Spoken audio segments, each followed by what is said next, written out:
Okay, I'm Allie. This is Chris. We're sisters. Hi. We started Fernway Loco is the name of our business about 3 years ago.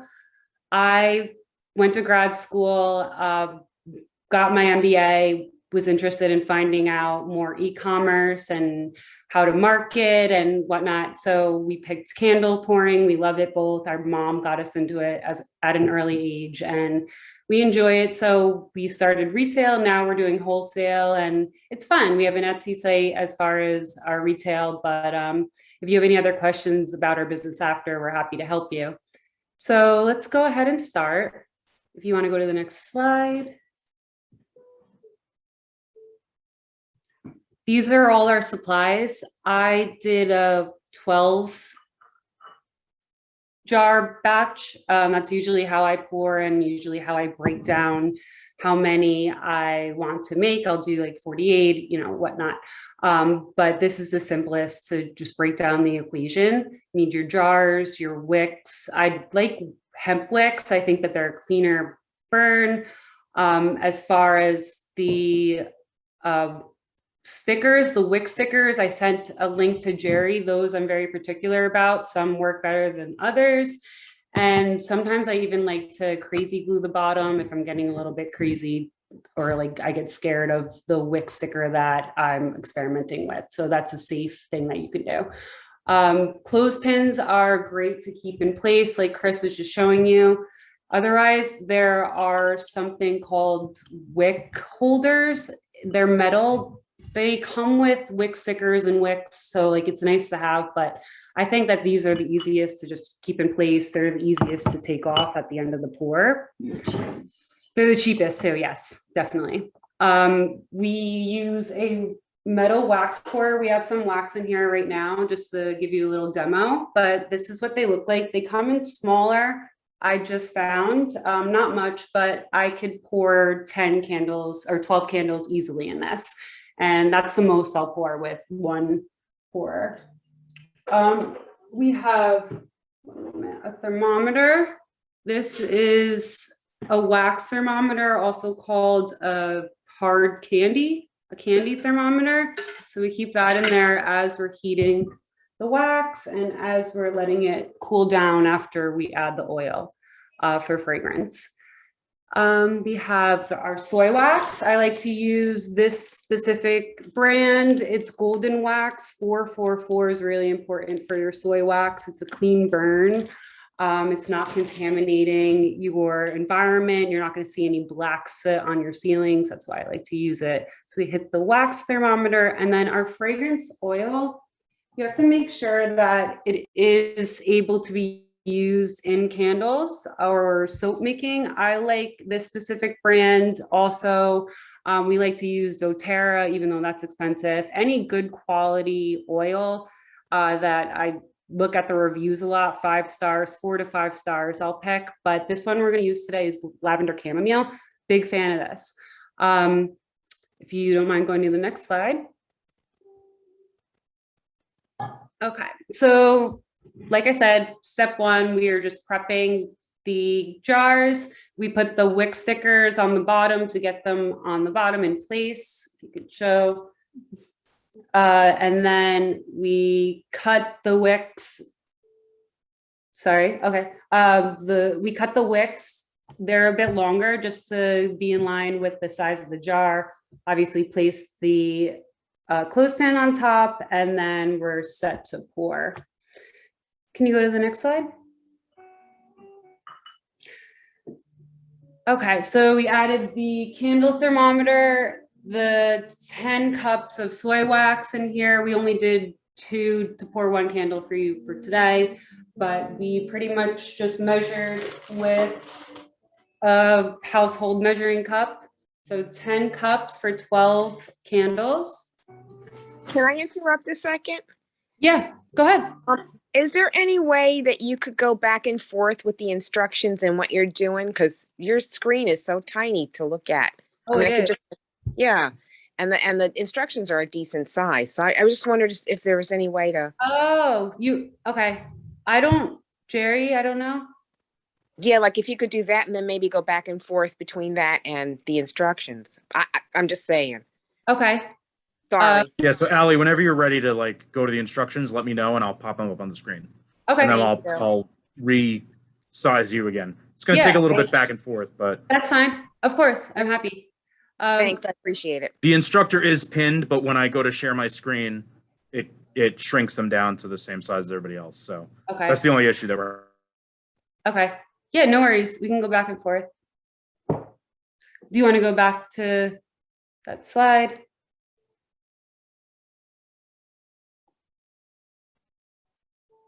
Sorry, put myself on mute. Yeah, no, that's good. Thank you. No, it's okay. Okay, so we can go to the next slide, please. Okay, so we heat the wax on medium to 180 degrees Fahrenheit.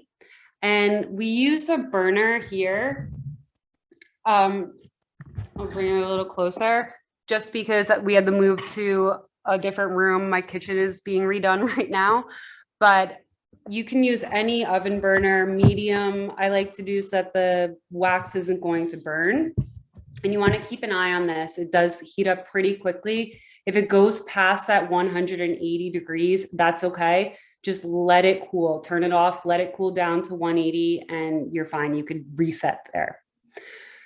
So you're going to add 1 ounce of oil. I measure it just in a 1 ounce container that I've had in the past, that it's easy for me to pour out of a big container like this.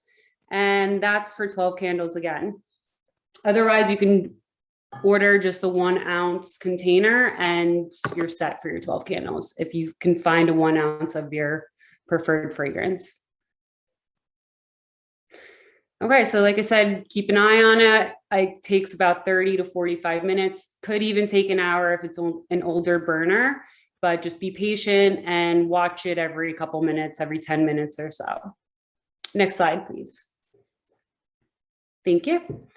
Okay, so after the oil is added, you want to stir it in and you want to take the pour off the burner at this point, let it cool. I put it on a hot pot, just something I would use for any kitchen pot or pan.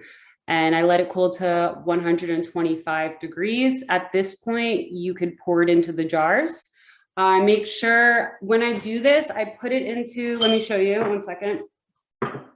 I put it into a box that will easily fit them. This is what I'm using right now. It is what they came in. It's easy to just pour and have it clean, not on your countertops. It does make a lot of a mess. If you don't have a box, put paper towels down, paper, newspaper, anything. But the box does help. And then also when you're done pouring, you could easily move them where you want to store them and let them cool. Next slide, please.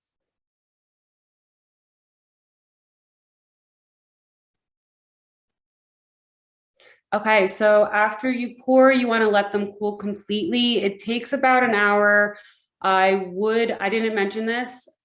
When you're pouring and when you're letting them cool, please turn off your house fans or any fans in that room or area because they do dry funny.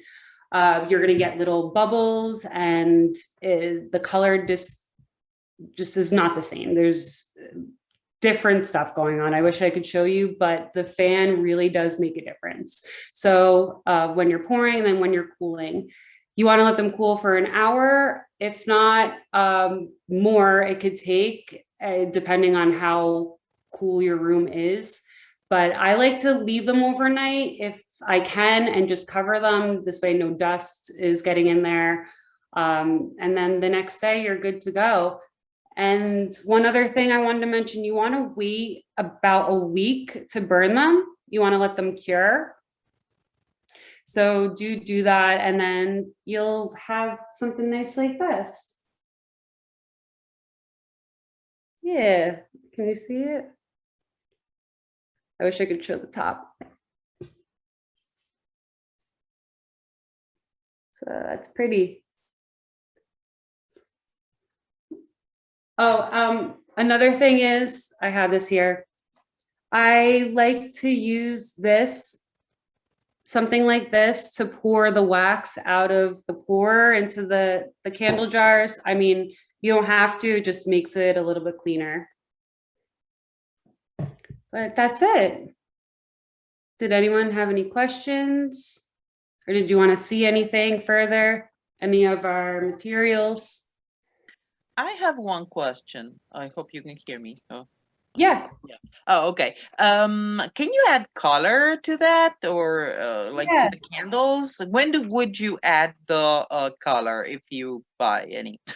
Sure, here, that's a good question. So for soy candles, it's really tricky as far as making them very fragrant and doing a color as well. They settle like almost with a marble effect. I mean, it's nice, it's pretty. I've done them before. If you want to do color, that's going to be more of a paraffin wax that you're want to look into. But yes, you can do it. You add it as you're adding the oil. And then they come in different, whether it's like a wax concentrate that you add or a liquid There's dye. powder, There's a powder as well. the mica pigment powder. Yeah, I've only used their little wax chips and I've added them and it was off of whatever color I was trying to come up with. But it's when you add the oil is when you would do it. Oh, okay, okay. And when you have the it says here on the list that you need a hot burner plate. Is that to protect your stove? So the hot burner plate, this is what I'm referring to right here. That's only if you don't have a stove. So you can use Oh, this burner plate. Yeah. oh, But okay, okay. any stovetop you could use.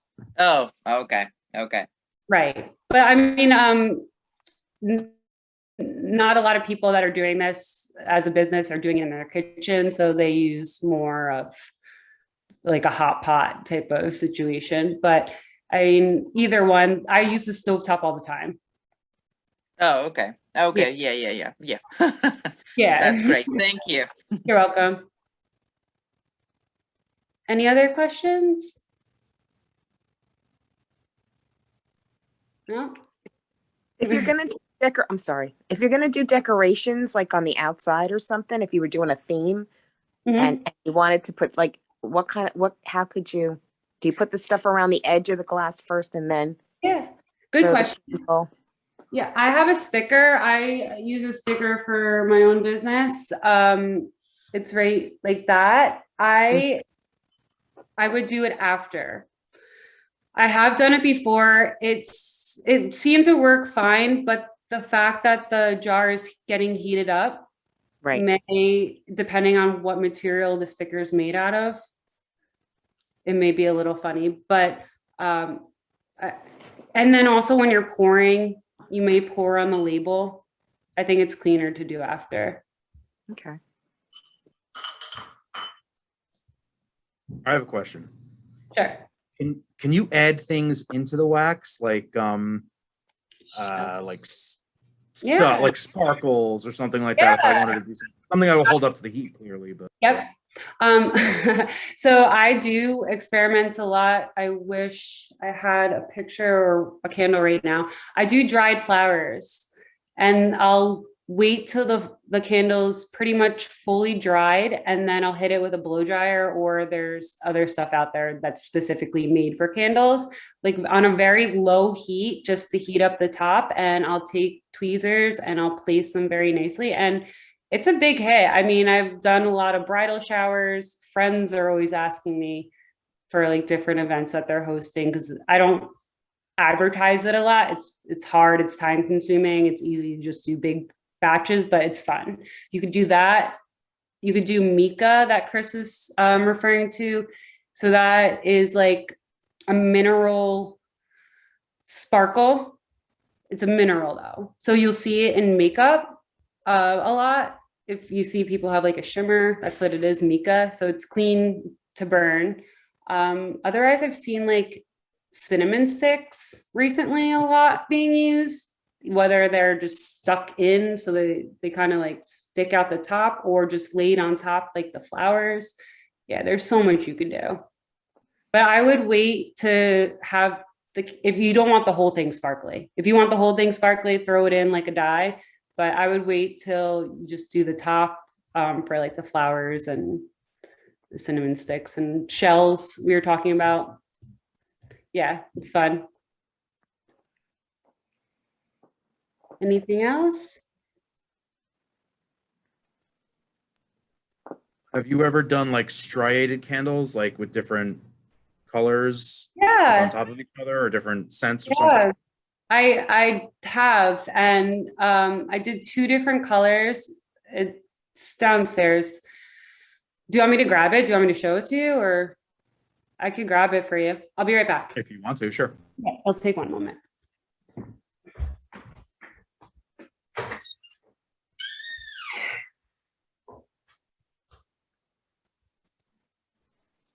All right, Chris, now's your chance.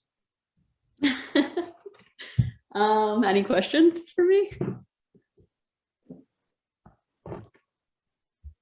Here's the second act of the show.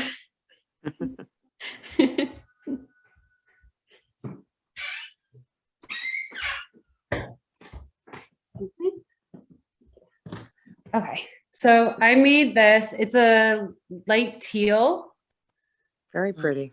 and then the bottom's white. And what I did was I poured half when I did a white batch, and then I let it dry completely, and then I poured the blue when I did the blue batch.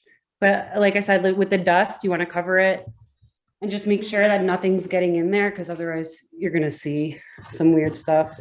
It happens when you least expect it. But yeah, it's fun. I mean,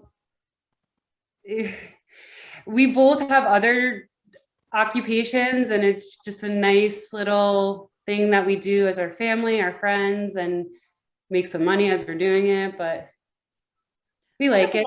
One question. If you want like a different, like a pumpkin, this candle, like a different, not that shape, the shape, I mean, in that jar, if you want a different shape, what type of, how would you do it?